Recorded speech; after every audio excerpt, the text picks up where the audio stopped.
হয়েছে, তাই উল্টাপাল্টা কাজ করে যাচ্ছে বারবার, তাই না দোস্ত? No, I am perfect. আমার কিছু হয়নি। তাহলে এই তোর না এঙ্গেজমেন্ট হয়েছে, সেই ছেলেটা ঠকাবি এমন করে? সোনালিকা শয়তানি হাসি দিয়ে। না, তার জন্য সুমু আছে। দেখ দোস্ত, কুনাল কিন্তু রহমতের চেয়েও সুন্দর। তুই অনায়াসে ক্রাশ খেতে পারবি, তাই তোকে দিয়ে দিলাম। আমার তো আর ওকে পছন্দ না, তাই তোকে দিয়ে দিলাম। সিরিয়াসলি দোস্ত, তাহলে তুই এখনো ওই এঙ্গেজমেন্টের রিং পরে ঘুরতেছিস কেন? ও, এটা এখনই খুলে ফেলছি। এই না না, সেটা পসিবল না, খুলিস না। কেন? তুই তো বললি। কেন, ও না বললে খুলতি না? প্রিয়াঙ্কা, ওরা ভার্সিটির ক্যান্টিনে বসে আছে আর সবাই ফাইজলামি করছে। আমি ওই রহমত স্যারকে আজকেও প্রপোজাল করব। কতবার রিজেক্ট করবে আমাকে? সিরিয়াস তুই? আমাদের সবার তেজি অহংকারী বান্ধবীর এই কি হাল? আগে জানলে স্যারকে আগেই ডেকে নিয়ে আসতাম। Shut up guys. দুজনই আবার খিলখিল করে হেসে উঠল আর সোনালিকা চোখ বড় বড় করে রাগী চোখে তাকিয়ে আছে ওদের দিকে। আরো অনেকক্ষণ আড্ডা দিয়ে ওরা সবাই উঠে এলো। আর এদিকে সোনালিকারও রহমতকে সামনে পেয়ে আবার সে প্রপোজ করতে যায়, কিন্তু এবারও অপমানিত হয় রহমতের কাছে, যা সোনালিকা মেনে নিতে পারে না। বারবার অপমানিত হতে কার ভালো লাগে? সোনালিকা বাসায় ফিরে গিয়ে রাগে সব জিনিসপত্র ভেঙে ফেলে। নিচের থেকে ওর মা আসতেই সবকিছু মায়ের কাছে বলতে থাকে সোনালিকা ওকে করা অপমানের কথা। কিছু হবে না মা, সব ঠিক হয়ে যাবে। তোর আব্বু আছে তো? আম্মু, ওর অনেক অ্যাটিটিউড। ওর আব্বুকে অনেক অপমান করবে, আমাকে যেমন করছে। আমি সেটা কিছুতেই মেনে নিতে পারবো না। না, ছেলেটা ততটাও খারাপ না, আমি দেখেছি তো। আমার কাছে তো ভালোই, বেশ ভদ্র সভ্য লেগেছিল। দেখিস তোর আব্বুকে ঠিক ম্যানেজ করতে পারবে। আম্মু, তোমার কুনালকে পছন্দ না? পছন্দ কেন হবে না? ও তো ভালো ছেলেকে পছন্দ হবে না কেন? তাহলে যে তুমি রহমতের কথা বলছো? তুই যে ওকে ভালোবাসিস মা, আমিও তো ভালোবাসার মূল্যটা বুঝি, তাই আমি চাই না তুই আমার মতো সারা জীবন আফসোস করিস। আম্মু, আব্বু যদি রহমতকে আমার লাইফে এনে দেয়, তাহলে সাদিয়ার সাথে কুনালের বিয়ে দিয়ে দিব কি বলো? ধুর, কি যে বলিস না। সাদিয়া মেনে নিবে না, আর কুনাল ছেলেটা তোকে ভালোবাসে। তোর বোনকে কি ভাবে? সব জানি, ম্যানেজ করব। রাতের দিকে সোনালিকারা সবাই একসাথে ডিনারে বসেছে। সবাই একদম চুপচাপ। খাওয়ার এক পর্যায়ে সোনালিকা ওর আম্মুর দিকে তাকিয়ে ইশারা করে আব্বুকে, ওর আম্মুর দিকে তাকিয়ে ইশারা করে আব্বুকে বলতে লাগলো, কিন্তু পুতুল বেগম মাথা নেড়ে না অসহায় দৃষ্টিতে তাকিয়ে থাকে সোনালিকার দিকে। একটা দীর্ঘ নিঃশ্বাস ছেড়ে সোনালিকায় নিস্তব্ধতায় ভেঙে পড়ে ওর আব্বুর দিকে তাকিয়ে বলল, আব্বু, তুমি কি রহমতের সাথে কথা বলছো? সোনালিকার কথায় সালমান চৌধুরী একবার মেয়ের দিকে তাকালো, তারপর আবার খাবারের দিকে তাকিয়ে গলায় গম্ভীরতা এনে বলল, না, আমি একটু ব্যস্ত ছিলাম, কাল ডেকে পাঠাবো। এবার সোনালিকা খুশি হয়ে ওর মায়ের দিকে তাকিয়ে দেখে ওর মা ওকে আশ্বাস দিচ্ছে চোখের ইশারায়। তারপর ডিনার টেবিলে আর কোনো কথা হলো না। সালমান চৌধুরী খেয়ে উঠে চলে গেল আর ওরা মা মেয়ে হাফ ছেড়ে বাঁচল। আব্বু অবশেষে রাজি হয়েছে। আমি ভাবছি কুনাল ছেলেটার কথা, ওর আব্বু আম্মু কত ভালো জানিস। আম্মু, তোমার কি কষ্ট হচ্ছে? হ্যাঁ, তা হচ্ছে বটে। তুমি না তোমার মেয়ের মতো কথা বললে। মানে? সোনালিকা ওর মায়ের কাছে সাদিয়ার কথা বলতেই ওর মা হাসতে থাকে। ডিনার কমপ্লিট করে সোনালিকা উঠে যায় আর ওর মা ডাইনিং টেবিল পরিষ্কার করতে থাকে। সোনালিকা উপরে যেতেই দেখে ওর ফোনে 5 বার মিসড কল উঠে আছে। সে ফোন রেখে নিচে খেতে গিয়েছিল। ফোন চেক করে দেখে সোনালিকা 3 বার কুনালকে ফোন আর 2 বার সুমাইয়ার ফোন। সোনালিকা কুনালের কল ব্যাক না করে সুমাইয়ারটা করে। হ্যাঁ সুমু, বল। কি করছি? কতবার কল দিয়েছি? 15-20 বারের মতো হবে। ওরে ওরে, তুমি তো কামাল করে দিয়েছো। কয়বার কল দিয়েছো? তাও 4-5 বার এর মতন হবে। চুপ থাক। 2 বার কল দিয়ে ঠং। কি জন্য এত জরুরি তরবে আমাকে খোঁজা? আঙ্কেল কথা বলেছে রহমত স্যারের সাথে? না তো, কাল লাগবে। আর কুনাল? আচ্ছা, তোরা সবাই এত কুনালকে নিয়ে পড়েছিস কেন? আরে বেচারি তোকে কতই না ভালোবাসতো, আর তুই এমন ছেকা দিলি। নো, আমি কেন দিব? ওর জানা উচিত ছিল ও যাকে পছন্দ করে তারও জন্য কাউকে পছন্দ, ওর কাছে জানা উচিত ছিল ও যাকে পছন্দ করে তারও অন্য কাউকে পছন্দ নাকি। তাহলে তুই কি জানিস রহমত স্যারের লাইফে কেউ নেই? মানে? আরে সে যদি অন্য কাউকে ভালোবাসে তখন কি করবি? শাট আপ, এমন কিছু হবে না। যদি হয় তখন? ফোন রাখতো, আর কোনো কথা শুনতে চাই না। রাত হলে বাইরে থেকে অথবা রুমের আনাচে কানাচে আমরা ঝিঝি পোকার ডাক শুনতে পাই। শব্দ দিয়ে ঝিঝি পোকারা আমাদের জানান দেয় সবকিছুর, বলে দেয় শীত অথবা উষ্ণতার মাত্রা। যখন তারা খুব দ্রুত ডাকে তখন খুব গরম, আর যখন তারা ধীরে ধীরে ডাকে তখন ঠান্ডা। আসলে ঝিঝি পোকার চোখে যখন দিনের আলো পড়ে না তখন অভ্যন্তরীণ ঘড়ির কারণে পার প্রোটিনের তারতম্য শুরু হয় এবং সে বুঝতে পারে ডাকার সময় হয়েছে। সোনালিকার রুমের বাহিরে থেকে এমন ঝিঝি পোকার অসংখ্য ডাক শোনা যায়। সকাল সকাল আজ রহমত রেডি হচ্ছে, কাজ আছে বলে, তাই কাল রাতে বলেছে সকালে ব্রেকফাস্ট বাহিরেই করবে, শুধু ব্রেকটি দিলেই হবে। রহমত ড্রেসিং টেবিলের সামনে দাঁড়িয়ে আয়নায় দেখছে আর রেডি হচ্ছে। এমন সময় ওর মা আফরিন বেগম কফি নিয়ে আসে। নাইমা, কোথায় আছো তুমি? ওর তো আজ পরীক্ষা ছিল, তাই ও পড়ছে। বসো। দাদিমা উঠেছে? আম্মু কিছু বলবে? বলছিলাম যে আব্দুল্লাহর তো বিয়ে ঠিক করে এসেছি, এবার তোর পালা, পাত্রী কি দেখবো? আরে না, তুমি কি পাগল হয়েছো? আমি এখন বিয়ে করবো কিভাবে? তুমি জানো না আমার ঘাড়ে কত দায়িত্ব। তাই বলে কি নিজের জীবন কষ্ট নষ্ট কেন হবে? বিয়ে করবো সেটা তো বলিনি, করব, কিন্তু আমাকে একটু সময় দাও মা। আর তার আগে তোমার পেতনি মেয়েকে বিদায় করবো, নাহলে আমার বউয়ের সাথে সারাদিন ঝগড়া করবে। ও হ্যাঁ, সেটাই তো বলতে আসছিলাম। তোর আব্বু নাইমার জন্য পাত্র দেখতে বলছে, তাই আমি পাশের বাড়ির ভাবিকে বলে রাখছিলাম। আজকাল সে একটা পাত্রের সন্ধান দিয়েছে। ছেলেটা নাকি ইউএস থাকে, খুব ভালো ওর পরিবার। আমি আমার বোনকে কোনো বিদেশি ছেলের সাথে বিয়ে দিতে দেবো না, এটা বাদ। আর তাছাড়া ওর পাত্র নিয়ে তোমাদের ভাবতে হবে না, এর সম্পূর্ণ দায়িত্ব আমার উপর ছেড়ে দাও। আমার বোন কোথায় ভালো থাকবে, কিসে খুশি হবে, এইসব ভাবার দায়িত্ব আমার। আচ্ছা, তাহলে এটা না করে দিব? হ্যাঁ। আচ্ছা, তুই তাহলে আজকে ব্রেকফাস্ট করে বের হবি না? না মা, আমার ইম্পর্টেন্ট কাজ আছে আজকে, ডিনার একসাথেই করব। রহমতের মা এতক্ষণ বিছানায় বসেছিলেন, সেখান থেকে উঠে দাঁড়িয়ে বলে, আচ্ছা, রাতে তাহলে তোর পছন্দের ডিশ রান্না করব। আচ্ছা। রহমতের মা চলে গেল আর রহমতও রেডি হয়ে চলে গেল বাইরে। আজকে কোনো ক্লায়েন্টদের সাথে মিটিং আছে বলে।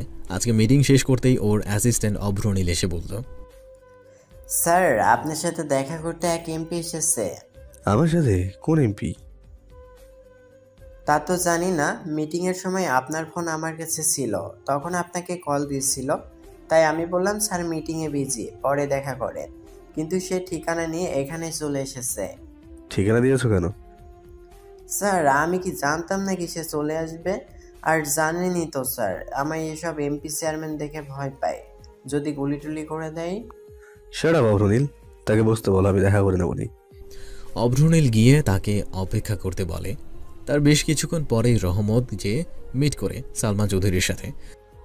আরে মিস্টার রহমত আলী যে, হু আর ইউ? আপনার অ্যাসিস্ট্যান্ট কিছু বলেনি আমার কথা?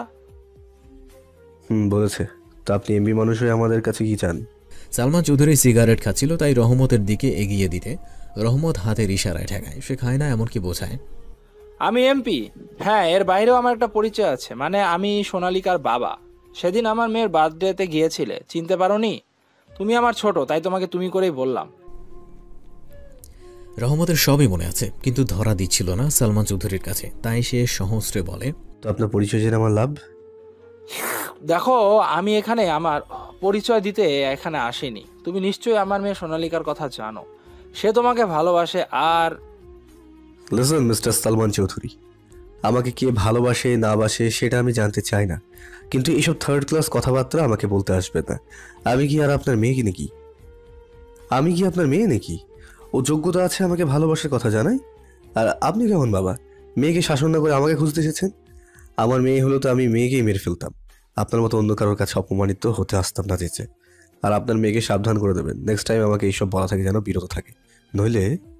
ওয়েট মিস্টার রহমত, প্রথমত আমি একজন এমপি, ভুলে যেও না। দ্বিতীয়ত আমি তোমার থেকে বয়সে অনেক বড়, তোমার বাবার বয়সী। আর তৃতীয়ত আমার মেয়ে তোমার যোগ্য না বলছো, তাহলে বলবো তুমি আমার মেয়ের যোগ্য না। জানো আমার মেয়ের পিছনে হাজারটা ছেলে লাইন দিয়ে আছে, ওর তো এঙ্গেজমেন্টও হয়েছে, তাও সে তোমার মাঝে কি দেখলো বুঝলাম না। আর আমার মেয়ের যথেষ্ট ধন দৌলত আছে, সে তোমার যোগ্য কিভাবে হয় না? তোমার মতো ভিসি আমি এক হাতে উড়াই দিতে পারি, এটা আমার কাছে কোনো ব্যাপার না। নেহাত মেয়ের পছন্দ বলে নরম সুরে কথা বলছি। আমার লাইফ পার্টনার হতে হলে কিঞ্চিত পরিমাণও ধন দৌলতের প্রয়োজন নেই। আমি বিয়ে করলে গরিব মেয়ে দেখেই করব। আপনার বদ মেজাজি খারাপ মেয়েকে তো অবশ্যই না। আর কি বললেন, আমার মতো ভিসিকে উড়িয়ে দেওয়া আপনার হাতের ময়লা? সিরিয়াসলি মিস্টার চৌধুরী, আপনি জানেন আমি কে? আমার সম্পর্কে আপনি জেনে নিয়েছেন? কত টাকা চাই? এবার রহমতের মেজাজ খারাপ হয়ে গেল। সে ভাবছে তাকে কি এই লোক কিনতে এসেছে, তাকে ভিখারি ভাবছে। রহমত সালমানের কথায় বাজেভাবে রিয়াক্ট করলো, আর সালমান চৌধুরীও কম কিসে। মেয়ের জন্য এতক্ষণ যথেষ্ট সম্মান নিয়ে কথা বলেছে। সে তো এখানকার বাঘ, তার হুমকি ধামকি অন্যরকম, কিন্তু নিজেকে ঠান্ডা রেখে আগে মেয়ের ভবিষ্যতের কথা চিন্তা করেছে। রহমতের কাছে রিকোয়েস্ট করতে এসেছিল, তাছাড়া রহমতকে তো আর পছন্দই না তার। তবে এখানে এসে রহমতের কথার বলার স্টাইলে নিজেকে আর দমিয়ে রাখতে পারল না। এক পর্যায়ে দুজনকে চরম অপমান করেই ক্ষান্ত হলো। সালমান চৌধুরী রেগে গিয়ে রহমতকে বলে রহমতকে দেখে ছাড়বে। এতে রহমত শুধু শয়তানি হাসি দিয়েছিল। বাড়ি গিয়ে সালমান চৌধুরী পাগলের মতো করে নিজের অপমানটা সে সহ্য করতে পারেনি। হলরুমে ঢুকেই সেন্টার টেবিলের লাথি দিয়ে ভেঙে ফেলে। এর শব্দ শুনে বাড়ির সব কাজের লোক, সোনালিকার মা মানে পুতুল বেগম সবাই চলে আসে। পুতুল বেগম স্বামীকে ঠান্ডা করতে যায়, কিন্তু কোনো লাভ হয় না। সে বলে, এখানে এখন যে আমার সামনে আসবে তাকেই আমি শেষ করে দিব। সোনালিকার দিকেও রক্ত চোখে তাকিয়ে অনেক কথা শোনায়। যে মেয়েকে কখনো কথা উঁচু ঘরে কথা বলেনি, আজ তার কি এমন হলো, মেয়ের সাথে এমন করছে। এসব দ্বিধাদ্বন্দ্ব নিয়ে সবাই তাকিয়ে আছে, কিন্তু বিশেষ কোনো কিছুর সন্ধান না পেয়ে অসহায় ভঙ্গিতে সবাই সালমান চৌধুরীর দিকে তাকিয়ে আছে। এক পর্যায়ে সবাই কারণ জানতে পারে সোনালিকার জন্য রহমতের কাছে গিয়ে সেও অপমানিত হয়ে এসেছে। এতে সোনালিকাকে ওর মা উপরে পাঠিয়ে স্বামীকে বোঝায়, আর কাজের মানুষ যারা ছিল তাদের হলরুম পরিষ্কার করতে বলে। হলরুমের ফ্লোরে সব কাঁচের টুকরো ছড়িয়ে ছিটিয়ে আছে। সালমান কি শুধুই সেন্টার টেবিল ভেঙেছে? হলরুমে যা ছিল সবই। এখন তাকে দেখে মনে হচ্ছে সেও কোনো কম বয়সী জেদি যুবকের থেকে কম কিছু না। তা না হলে বাড়ির এই অবস্থা কোন কর্তা করতে পারে? দেখতে দেখতে বেশ কিছুদিন কেটে গেল। এর মাঝে সালমান চৌধুরী শান্ত হলেও হয়নি সোনালিকা। প্রায় অত্যাচার করে বাড়ির সবাইকে, আর রহমতকেও চরম বিরক্ত করে। রাস্তাঘাটে, ফোনে, সব জায়গায়। এতে অনেক অপমানিত হয় রহমতের কাছে, তাও শোনে না। সোনালিকার কাছে এখন রহমতকে পাওয়া একটা জেদ হয়েছে, আর কিছুই না। ওর এমন অবস্থা দেখে সবাই প্রায় অবাক। যে মেয়ে এতদিন এত অ্যাটিটিউড দেখাতো, কোনো ছেলের দিকে তাকাতো না, সে আজ রহমতের জন্য এত অস্থির হয়েছে। ভাবা যায় ওকে এখন পুরো উন্মাদের মতো লাগে সবার কাছে। হাসি খুশি সেই সোনালিকা এখন কেমন হয়ে গেছে। যে সোনালিকাকে ছেড়ে আড্ডার আসর জমতো না, তাকে ছাড়া তার বান্ধবীরা মানে প্রিয়াঙ্কা আর সুমাইয়াও অস্থির হয়ে থাকে। তাদের মুখেও আগের মতো হাসি নেই। সোনালিকা তাদের প্রাণ ছিল। বন্ধুহীন জীবন হলো লবণ ছাড়া তরকারির মতো। বন্ধুত্ব নিয়ে মানুষের অনেক ধারণা বিশ্বাস রয়েছে, এর সবচেয়ে বেশি রয়েছে আবেগ। কেননা বন্ধু হলো মানুষের সবচেয়ে বেশি না কেননা বন্ধু হলো মানুষের এক হৃদয়ের অনুভূতিমূলক সম্পর্ক। তুমি কিন্তু আমার সাথে বেয়াদবি করছো। বেয়াদবি? আমি এখন আপনাকে যথেষ্ট পরিমাণে সম্মান দিচ্ছি সালমান চৌধুরী। দেখো বাবা, আমার মেয়েটা পাগলামি করছে তোমার জন্য, আর তুমি একটু ওকে বাঁচাও। ও এখন মৃত্যু সজ্জায়। Get out from here. তুমি যেদিন আমাকে যেভাবে অপমান করেছিলে, এরপর তো ভেবেছিলাম আমার কখনো আসবে না, কিন্তু দেখো আবার এসেছি আমি। সালমান চৌধুরী মূলত রহমতের বাড়িতে সকাল সকাল এসেছে। সোনালিকা কাল রাতে সুইসাইড করতে গিয়েছিল। কোনো বাবার পক্ষে মেয়ের এমন অবস্থা সহ্য করার মতো না, তাই সালমান চৌধুরী আবার নিজের লাজ লজ্জা ফেলে এসেছে রহমতের পায়ে ধরতে, কিন্তু কোনো কিছুতেই তার সাথে পেরে উঠছে না। এরই মাঝে রহমতের মা আফরিন বেগম নাস্তা দিয়ে আসলো কাজের লোক নিয়ে। এসে দেখে লোকটি তার ছেলেকে কোনো বিষয় নিয়ে অনুরোধ করছে, কিন্তু তার একরোখা ছেলের মুখে বাঁকা হাসি ঝুলিয়ে সেই মুড নিয়ে বসে আছে। আসসালামু আলাইকুম ভাই। এই রোকেয়া, এখানে রেখে যা। ওয়ালাইকুম আসসালাম, আপনি কি? জি, আমি রহমতের মা। আম্মু, তুমি এখানে কি করছো? ভেতরে যাও। ভাবি যাবেন না প্লিজ, আপনি একটু ওকে বুঝান। আমার মেয়ে আপনার ছেলেকে অনেক ভালোবাসে, কিন্তু আজ অনেকদিন হলো অনুরোধ করছি আপনার ছেলেকে, কিন্তু সে কিছুতেই মানছে না। আপনার মেয়ের নাম কি? সোনালিকা চৌধুরী। আপনারা আপনাদের আত্মীয়, মানে আমার ভাগ্নে নীলয় তো আপনাদেরই জামাই। ও আচ্ছা, আপনি নিলয়ের মামা, আমার ভাগ্নি জামাই। তাহলে তো আমরা বিয়াই বিয়ান হচ্ছি। হ্যাঁ বেআইন, আপনি একটু আপনার ছেলেকে বোঝান না আমার মেয়েটার কথা। সালমান চৌধুরী একে একে সব ঘটনাই খুলে বলল রহমতের মায়ের কাছে। রহমতের মা যথেষ্ট ভালো মানুষ, তাই নিজের ছেলেকে বকা দিয়ে সোনালিকার জন্য দুঃখ প্রকাশ করল। আমার ছেলে না বলে আমরা সোনালিকা মাকে দেখে আসব, আর যে ওদের বিয়ের ডেট ফিক্সড করে আসব। আর এমনিতেও সোনালিকাকে আমার খুব পছন্দ। অমন সুন্দর একটা মেয়ে আমার ছেলের বউ হয়ে আসলে তো আমি খুবই খুশি। আশা করি আপনার বিয়ের মশাইয়েরও আপত্তি করবেন না ছেলের বউকে দেখে। শুনে খুব। আম্মু, কি বলছো এসব তুমি? কি বলছি, আমি তো এখন তোর জন্য মেয়ে খুঁজতামই, আর মেয়ে যখন পেয়ে গেছি তাহলে আর আপত্তি কিসের তোর? তুমি জানো নি কে? কে? ইনি সে এমপি মিস্টার সালমান চৌধুরী। একথা শোনার সাথে সাথেই আফরিন বেগমের মুখ কালো হয়ে গেল। এবার বুঝেছো তো কেন আমি তার মেয়েকে বিয়ে করতে আপত্তি জানাচ্ছি? বেআইন সাহেব কি হয়েছে? আফরিন বেগম আর কোনো কথা না বাড়িয়ে সিঁড়ি বেয়ে উপরে উঠে চলে গেলেন। সালমান চৌধুরী সিঁড়ির দিকে ব্যাককোলের মতো তাকিয়ে রহমতের দিকে তাকায়। তোমার মায়ের কি হলো? আপনি আগে খাবার শেষ করেন, আমরা বাকি কথা বাইরে গিয়ে বলছি। আপনি খেয়ে নিন, আমি রেডি হয়ে আসছি। সালমান চৌধুরী আগা গোড়া কিছুই বুঝতে পারছে না, শুধু ভাবছে সে কি এমন করেছে যার জন্য সবাই এমন ব্যবহার করছে। 10 মিনিটের মাথায় রহমত রেডি হয়ে নিচে এসে সালমান চৌধুরীকে বাইরে নিয়ে চলে গেল। ওরা দুজন মিলে একটা রেস্টুরেন্টে গিয়ে বসে। রহমত নিজের জন্য আর সালমানের জন্য কোল্ড কফি অর্ডার করে এসে বসে। তো চৌধুরী সাহেব বলুন, কি যেন বলছিলেন? মানে তুমি আমার সাথে মজা করছো? নো। তাহলে বললাম যে আমার মেয়ে তোমাকে ভালোবাসে। অনেকক্ষণ অনুরোধ করার পর এদিক থেকে হাসপাতালে থেকে পুতুল বেগমের ফোন আসে। সোনালিকার নাকি খারাপ অবস্থা, শ্বাসকষ্ট উঠেছে আর রহমতের নাম জপ করছে।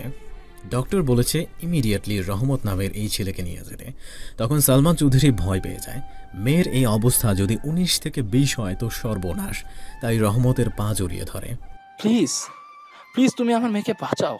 দেখো আজ আমি তোমার পা জড়িয়ে ধরেছি, আমার মান সম্মান আজ কোথায় দাঁড়ালো। তাও আমি চাই আমার মেয়ে সুস্থ হোক। তুমি প্লিজ একটু আমার মেয়ের কাছে চলো রহমত। চারদিকে সবাই তাকিয়ে দেখছে আর ভিডিও করছে। অনেক লোক জুটে গেছে এখানে। তাদের এমপি নাকি এক ছেলের পায়ে ধরেছে। অনেক প্রেস মিডিয়াও জানতে পেরেছে, তাই তারা ছুটে আসছে এই ঘটনা লাইভ দেখাবে বলে। সালমান চৌধুরীর গার্ডরা অনেক হুমকি ধামকিও দিয়েছিল, তাও কাজ হয়নি। সবার কাছে এই ঘটনাটা আশ্চর্যজনক ব্যাপার। সালমান চৌধুরী এতদিনের অহংকার এবার ভেঙে তছনছ হয়ে গেল, যা সবাই তৃপ্তি সহকারে দেখছে আর মজা নিচ্ছে।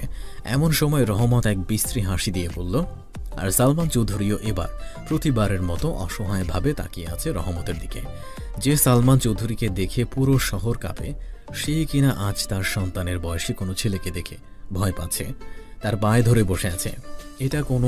এটা যেন কোনোভাবেই কেউ মেনে নিতে পারছে না। আর না পারছে সালমান চৌধুরী, কিন্তু কি করবে?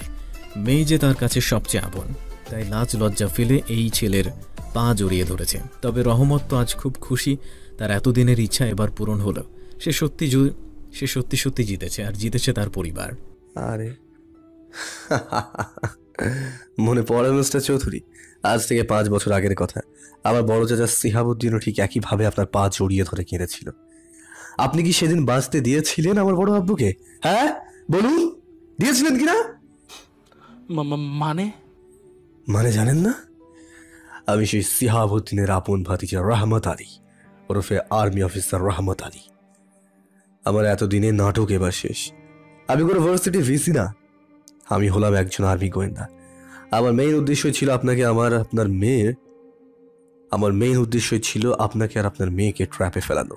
And finally look mister Salman Chowdhury, I am in success in my mission. আপনার দিন শেষ, এবার আমার দিন শুরু। তাকিয়ে দেখুন চারিদিকে প্রেস মিডিয়া। আপনার কি মনে হয় সবাই এমনি এমনি এসেছে? No mister Chowdhury, no. আমি ডেকেছি চৌধুরী সাহেব। এবার সবাই আপনার মুখোশের পিছনে শয়তানি চেহারাটা দেখবে। সালমান এবার চারদিকে তাকিয়ে দেখে সত্যি সত্যি তার সব প্রেস মিডিয়া ওর দিকেই ক্যামেরা ফোকাস করেছে। চারদিকে লোকে লোকারণ্য। সালমান পারছে না এখান থেকে ছুটে যেতে, চিৎকার দিয়ে কাঁদতে ইচ্ছে করছে। কেন নিজে এই ফাঁদে পা দিতে গেল, আর কেনই বা তার মেয়ে এই ছেলেকে ভালোবাসতে গেল, যে কিনা নিজেই এই মেয়ের জীবন শেষ করে দিতে এসেছে। যাই হোক, রহমত সবার দিকে তাকিয়ে বলল, hello everyone, look mister Salman Chowdhury. কম বেশি সবাই তাকে চেনেন, কেউ কেউ তাকেও ভালো জানেন, আবার কেউ কেউ খারাপ হিসেবেও জানেন। আজকে আমি আপনাদের সবার সামনে এই ভদ্রলোকের আসল পরিচয় দিচ্ছি। আমাদের নিজেদের পার্সোনাল ব্যাপার আমরা নিজেরাই সলভ করি। না, কিসের পার্সোনাল ব্যাপার? আপনি একজন খুনি, আমার চাচাকে খুন করেছেন, এটা পার্সোনাল ব্যাপার? নাকি টাকার জোরে সেই খুনকে আড়াল করে নিজে বেঁচেছিলেন, সেটা পার্সোনাল ব্যাপার? বলুন চৌধুরী সাহেব। সবাই দেখে নেন, আপনাদের এমপি এ শুধু খুনি না, দিনের পর দিন 2 নম্বরই ব্যবসা করে স্মাগলিং, হিরোইন, নারী পাচার, এভরিথিং সকলের সাথে জড়িয়ে আছে। সব এই লোকের বিজনেস। আমার মনে হয় না এই গোপন তথ্যগুলো এই কাপুরুষের পরিবারের কেউ জানে। সবার সামনে সে ভালো সাজে। সালমান চৌধুরীর শ্যামলা বর্ণের মুখ আরও কালো হয়ে গেল। চোখ দুটো রক্ত বর্ণ ধারণ করেছে। কোনো দিকে তার ধান্দা নেই। তার চারপাশে কে আছে, কি হচ্ছে, তার মেয়ে যে হসপিটালে নিজের জীবনের সাথে যুদ্ধ করছে, তার এসবে কোনো জ্ঞান নেই। সে দাঁড়িয়ে চুপচাপ রহমতের কথা শুনছে। তার এতদিনের গোপন তথ্য কিভাবে ফাঁস হলো? কিন্তু রহমতের দিকে তাকিয়ে কোনো কথা সে বলতে পারছে না। বলবেই বা কী করে? রহমত একটা কথাও মিথ্যে বলছে না, প্রত্যেকটা কথা সত্য আছে। তাও রহমত বলেছে কেউ বিশ্বাস না করলে সে প্রমাণ দিবে। সালমান চৌধুরী এখন কি করবে? জনগণের কাছে মুখ কিভাবে দেখাবে? 2 মেয়ে স্ত্রীর সামনে কিভাবে দাঁড়াবে? রহমত শ্বাস নিয়ে আবার বলতে শুরু করলো, আজ থেকে ঠিক 5 বছর আগে আমার বড় আব্বু, মানে আমার বড় চাচা সিহাবুদ্দিন ছিল ভার্সিটির ডিসি। বর্তমানে আমি যে ভার্সিটিতে আছি সেখানকার, আর সেই ভার্সিটিতে ওনার মেয়ে সোনালিকা পড়তো। কিন্তু তখন সোনালিকা অনেক বখাটে টাইপের ছিল, এখনো কিছুটা আছে। যাই হোক, নতুন নতুন ভার্সিটিতে এসেছিল সোনালিকা। সোনালিকা নিজের বাপের অহংকারে সে কাউকে মানত না, এমনকি কোনো ভিসি প্রফেসর কাউকে না। আর ভার্সিটির ছেলে মেয়েদের তো নিজের হাতের পুতুল বানিয়েছিল। সোনালিকা ব্যবহারও ছিল চরম লেভেলের খারাপ, কারোর সাথেই ভালো আচরণ করতো না। এরপর প্রায় সবার সাথে মারামারি ঝগড়া এইসব করতো। সবাই ওর ব্যবহারে প্রায় অতিষ্ঠ, কেউ ভয়ে কিছু বলতেও পারতো না ওকে। এভাবেই চলতে থাকে। পরপর বেশ কিছুদিন পর ভার্সিটির সিনিয়রদের সাথে লাগালো ক্যাঁচাল। তাদের মারামারি করে মাথা ফাটিয়ে অবস্থা খারাপ। দেন তাদের ফ্যামিলি বলে এই মেয়ের নামে লিগাল স্টেপ না নিলে ভার্সিটি প্রবলেম করবে, আর এটা বেআইনি। তাই সেদিন বড় আব্বু সোনালিকাকে ডেকে আনার অনেক কথা শোনায়, আর ভালোভাবে বোঝায়ও। কিন্তু সোনালিকা বোঝার মানুষ ছিল না। প্রথমে যে ওকে বকা দিয়েছিল সেটাই মাথায় নেয়, পরে যে মেয়ের মতো বোঝায় সেটা মাথায় নেয়। কিন্তু সোনালিকা বোঝার মতো মানুষ ছিল না। প্রথমে যে ওকে বকা দেওয়া হয়েছিল সেটাই মাথায় নেয়, পরে যে মেয়ের মতো বোঝানো হয় সেটা তো মাথায় নেয় না। সেই যে জেবে সালমান চৌধুরীর কাছে গিয়ে বলে, আর সে তো মহান ব্যক্তি, মেয়েকে অপমান করেছে আর কি চায়। নিজ হাতে আমার বড় চাচাকে হত্যা করেছিল, ছুরি দিয়ে পেটে মেরেছিল, 2 হাতের কবচা কেটেছিল। লাশটা অনেক কষ্টে আমরা খুঁজে বের করি একদিন পর। আর সেদিন আমাদের কি অবস্থা হয়েছিল সেটা শুধু আমরাই জানি। আমার চাচি মিসেস বৃষ্টি বেগম স্বামীর হত্যা এইভাবে মেনে নিতে পারেনি, সে পাগলের মতো করে। আমার বোন লামিয়া সুলতানের কি অবস্থা হয়েছিল সেটা জানেন? আমাদের পুরো ফ্যামিলির কি অবস্থা হয়েছিল সেটা শুধু। যাই হোক, আমি তখন এত উন্নতি শিখরে ছিলাম না, তাই মিস্টার চৌধুরী পার পেয়ে গিয়েছিল। নিজের ক্ষমতার জোরে কেস এত বছর ধামাচাপা দিয়ে রেখেছিল। আর এতদিন পর আমি এস্টাবলিশ হয়ে এসেছি আমার চাচার হত্যার প্রতিশোধ দিতে। আমি কোনো ভিসি না, বর্তমান ভিসিকে সরিয়ে আমি এতদিন গোয়েন্দাগিরি করেছি। আমি চাইলে আপনাকে, হ্যাঁ সালমা চৌধুরী, আপনাকে আগেই শেষ করতে পারতাম, কিন্তু আমি চাইনি আপনাকে একা কষ্ট দিতে। এর মেইন কালপ্রিট ছিল আপনার মেয়ে সোনালিকা। ওর জন্যই আমার বড় আব্বু খুন হয়েছিল, আর তাই আমি আপনার মেয়েকে ভালোবাসার জালে ফাঁসিয়ে তিলে তিলে শেষ করেছি। দোষী দুজনাই, আপনার মেয়ে কম নয়, আপনি বেশি। সেদিন আমার চাচাও ঠিক একইভাবে আপনার পা ধরে বাঁচতে চেয়েছিল, আপনি বাঁচতে দিয়েছিলেন। তাহলে আমি আজ আপনার মেয়েকে কিভাবে বাঁচাবো? আমি তো এটাই চেয়েছি, আপনার মেয়ে শেষ হয়ে যাক। বাঁচাতে তো আসিনি, শেষ করতেই তো এসেছি। আর আপনাকে আমি তো মারবো না, আমি আইনের লোক, আইনের মাধ্যমেই শাস্তি পাবেন আপনি। এমন কাজ করবো যেন আপনার ফাঁসির অর্ডার হয়। অভ্রনীল, এই যে তোর আসামি, নিয়ে যা। সালমান এবার সামনে তাকিয়ে দেখে সব পুলিশ বাহিনী এসে গেছে। অভ্রনীল নামের এই লোকটি পুলিশের ড্রেসে দাঁড়িয়ে আছে। অভ্রনীলের চোখের ইশারায় সালমান চৌধুরীকে এক পুলিশ কনস্টেবল এসে হাতে হ্যান্ডকাপ পরায়। অভ্রনীলও এতদিন গোয়েন্দা বেশে ছিল। সে মূলত পুলিশ ইন্সপেক্টর আর রহমতের বন্ধু। রহমত যখন এখানে ভার্সিটিতে ভিসি সেজে আসে তখন অভ্রনীলকেও সাথে নিয়ে আসে, আর অভ্রনীলের সাথেই এই প্ল্যান করে রহমত এই কাজটা করেছিল। এসব কাহিনী সবাই লাইভ দেখাচ্ছিল। এদিকে পুতুল বেগম জাস্ট স্তব্ধ হয়ে আছে স্বামীর এসব কীর্তি দেখে। তাকে দেখে মনে হচ্ছে সে যেন বড় ধরনের একটা শট খেল। পুতুলের মাথা ঘুরছে, মাথায় হাত দিয়ে সে সেন্সলেস হয়ে গেছে। তারা সবাই এখন রাজশাহী মেডিকেলে ছিল। সোনালিকার শ্বাসকষ্ট শুরু হবার পর পুতুল আর সাদিয়া তাকে নিয়ে আসে রাজশাহী, কিন্তু ওরা হসপিটালের টিভিতে সব কিছু দেখেছে। সাদিয়া আর পুতুল বেগম তো অবাকের শীর্ষ পর্যায়ে। তারা এসব সম্পর্কে কিছুই জানে না। পুতুল বেগমকে অন্য কেবিনে শিফট করা হয়েছে, আর তার পাশে আছে সাদিয়া, আর তার চোখ থেকে অনবরত পানি ঝরছে। সব আত্মীয় স্বজনরা বারবার পুতুল, সাদিয়া, সোনালিকাকে ফোন দিচ্ছে, কিন্তু তারা রিসিভ করছে না। কোন মুখেই বা কথা বলবে? স্বামীর এমন কীর্তি, বাবার এমন কীর্তির কথা কিভাবে তারা বলবে? তাই সবাই ফোন বন্ধ করে রেখেছে। আর এদিকে সোনালিকাও বেশ অবাক। শিহাবুদ্দিনের খুনের সম্পর্কে সে জানে, কিন্তু ওর বাপের অন্যান্য কীর্তি সম্পর্কে সে অবগত নয়। আর আব্বু এতটা নীচ, আস্তে আস্তে একটার পর একটা ঘটনা ফাঁস হচ্ছে। আর রহমতও তার সাথে এভাবে বেইমানি করল।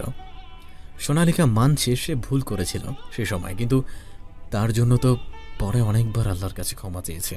কিন্তু রহমত তার সাথে এভাবে প্রতিশোধ নিল। সে তো এখন ভালো হয়ে গেছে, তাও কেন?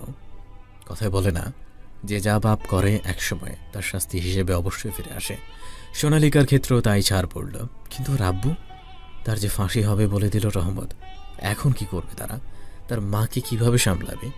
এসব ভাবতে ভাবতেই সাদিয়া চোখ দিয়ে পানি পড়ছে অনবরত। সোনালিকা সাদিয়াকে জড়িয়ে ধরল। আপু, আব্বু আমাদের সাথে এমন করলো কেন বলতো? আব্বুর কিছু একটা হয়ে গেলে আমাদের কি হবে বোন? আচ্ছা আপু, তুই কি ওই রহমত ভাইয়ের চাচার মৃত্যুর জন্য দায়ী? সোনালিকা এখন কি বলবে? সে অসহায়ের মতো সাদিয়ার মুখের দিকে তাকিয়ে আছে, সাদিয়ার কোমর জড়িয়ে। আসলে বোন, আমি জানতাম না ব্যাপারটা। আব্বু বলেছিল তাকে অন্য কোথাও ট্রান্সফার করে দিয়েছে। বিশ্বাস করা আমায়, কিন্তু আব্বু যে শিহাব স্যারকে মেরে ফেলবে আমি ভাবতেই পারিনি। এরই মাঝে প্রিয়াঙ্কা আর সুমাইয়া এসে হাজির। এতক্ষণ ওরা জানতো না সোনালিকা হসপিটালে আসার সময় সাদিয়া ওদের ফোন নিয়ে জানিয়েছে। দোস্ত, এখন কেমন আছিস? এই তো একটু ভালো। আচ্ছা দোস্ত, রহমত স্যার এটা কি করলো? তোকে ট্রাপে ফেলাতে উনি আমাদের ইউনিভার্সিটিতে এসেছে। How this possible? হ্যাঁ রে, আমিও তো সেটাই ভাবছি। স্যারের এত ধান্দাবাজ, এতটা ধূর্ত। আর দোস্ত, আঙ্কেল না বলেছিল শিহাব স্যারকে অন্য কোথাও ট্রান্সফার করে দিয়েছে? আর এতদিনে কি শুনছি আঙ্কেল খুন করেছে। আর আঙ্কেল কি সব কাজের সাথে যুক্ত, এসব কি বলল স্যার? জানি না, প্রিয়াঙ্কা আপু আমাদের মাথায় কিছুই ঢুকছে না। আন্টি কোথায়? আম্মু তো পাশের কেবিনে, আমি ভুলেই গেছিলাম। দেখি জ্ঞান ফিরল কিনা। প্রিয়াঙ্কা আপু, সুমাইয়া আপু, তোমরা একটু থাকো এখানে, আর আমি ডক্টরের সাথে মিট করে তোমাদের বাসায় নিয়ে যাচ্ছি। সাদিয়া চলে গেল আর প্রিয়াঙ্কা, সুমাইয়া সোনালিকার কাছে বসলো। ওরা নিজেদের মতো করে গল্প করতে লাগলো। অনেকের বান্ধবীরা আছে বাপ খুনি, তারপর এসব কাজের সাথে জড়িত। এগুলো জানলে আর আসতো না, কিন্তু প্রিয়াঙ্কা আর সুমাইয়া একদম আলাদা। ওরা বোঝে বন্ধু বান্ধবের মূল্য কতটা। দেখতে দেখতে প্রায় 2 বছর কেটে গেল। এখনও সোনালিকা রহমতকে ভালোবেসে কি বলেছে, আগের চেয়েও যেন বেশি চায় রহমতকে। কিন্তু রহমত তো ধরা দেয় না তার কাছে। সে তো তার জেদে অটুট। রহমত এখন বান্দরবনে পোস্টিংয়ে আছে, মাঝে মাঝে রাজশাহী আসে ওর মা বোনের সাথে দেখা করতে। ও হ্যাঁ, রহমতের ছোট বোন নাইমারও বিয়ে হয়েছে, 6 মাস আছে। ওর ভাই আব্দুল্লাহ বিয়ে করেছে 1 বছর হলো। এখন সবাই রহমতের জন্য পাত্রী দেখতে, কিন্তু তার বিন্দুমাত্র আক্ষেপ নেই। রহমত এবার বেশ বড় সড়ো ছুটি নিয়ে রাজশাহী এসেছে, মানে 1 মাসের ছুটি পেয়েছে। আর ওদের বাড়ি আত্মীয় স্বজন এসেছে সবাই, মানে ঢাকা থেকে আব্দুল্লাহ, ওর বউ প্রীতি, ওর বড় আম্মু বৃষ্টি বেগম, চাচাতো বোন লামিয়া সবাই এসেছে। এর অবশ্য বিশেষ কোনো কারণ আছে। আগামীকাল ওর বড় চাচা শিহাবুদ্দিনের মৃত্যুবার্ষিকী, তাই সবাই এক হয়েছে রাজশাহীতে। আর রহমতের যে একটা বৃদ্ধা দাদি, তোমাদের মতো শয়তান বউদের পাল্লায় পড়ে আমার বউটা না আবার শয়তান হয়ে যায়। প্রীতি এবার রেগে গেল, ওদের দুজনের তর্কাতর্কি লেগে গেল। ঠিক হয়েছে, এবার শিক্ষা পেয়েছে বৌমনি, একদম ছাড়বে না বড় ভাইয়াকে। রহমত বরাবরের মতোই চুপচাপ আছে, তবে বেশ বিরক্ত এদের কাণ্ডে। ও নিজের মতো ফোন স্ক্রল করতে লাগলো আর তাকিয়ে এদের ঝগড়া দেখতে লাগলো। শ্যাট আপ, তোরা ঝগড়া করবি কর, নিজেদের রুমে গিয়ে কর, এখানে পরিবেশ নষ্ট করিস না। দেখো প্রীতি, কথাই বলে না, যার জন্য করি চুরি এই বলে চোর। ওদের জন্য এতক্ষণ আমার সাথে ঝগড়া করলে না, এখন ওরাই তোমাকে পাত্তা দিচ্ছে না।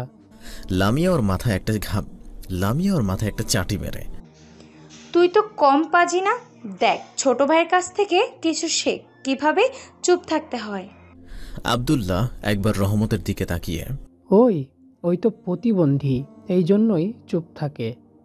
আব্দুল্লাহর এই কথায় রহমত ফোন থেকে চোখ তুলে আব্দুল্লাহর দিকে ভ্রু কুচকে তাকিয়ে থাকে, আর প্রীতি আব্দুল্লাহর হাতে একটা চাটি মারে। কি মারছো কেন? বিশ্বাস হলো না? দেখো আমি প্রতিবন্ধী বললাম, তাও কোনো রিয়াক্ট করলো না তোমাদের দেবর, তাহলে আমি কেন প্রতিবন্ধী বলবো না? তোমার থেকে ভালো আছে। অমনি ভালো হয়ে গেল আমার থেকে? এতদিন না বড় ভাইয়া ভালো করতি, সবই ধান্দা ছিল তোর, তাই না রে? ভাই প্লিজ, তুই 1 ঘন্টার জন্য বাইরে যা, তোর বকবকে আমার মাথা ধরে গেছে। তোর ভাইয়া প্রতিবন্ধী আর তুই হলি অটিস্টিক, খাপে খাপ মিলে গেছে। এমন ভঙ্গিমা থাকলে বা বউ আর কপালে জুটবে না। বিয়ের 2 দিন পরই তোর বউ ঝাঁটার বাড়ি দিয়ে বাপের বাড়ি চলে যাবে। সিরিয়াসলি এই জন্য আমি এমন মেয়েকে বিয়ে করব যার বাবার বাড়ি নেই? মানে যাকে বলে এতিম।